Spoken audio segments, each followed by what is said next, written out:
mom for you na food? Ha? Anong gusto mo lutuin ni mamo na food sa'yo? Anong favorite mo niluluto ni mamo?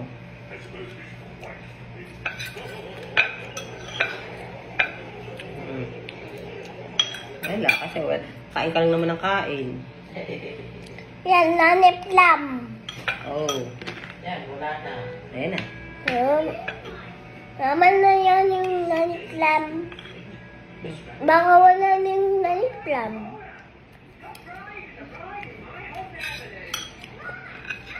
I'm eating, sabi mo, I'm eating okra. I'm eating okra. And kangkong. What's tangtong? Kangkong, the green one you ate earlier. This one is okra. Okra? Opo. Kain mo lahat. Nakinain mo niya kanina. Pinakain kita yan. Gusto ko ng sabaw.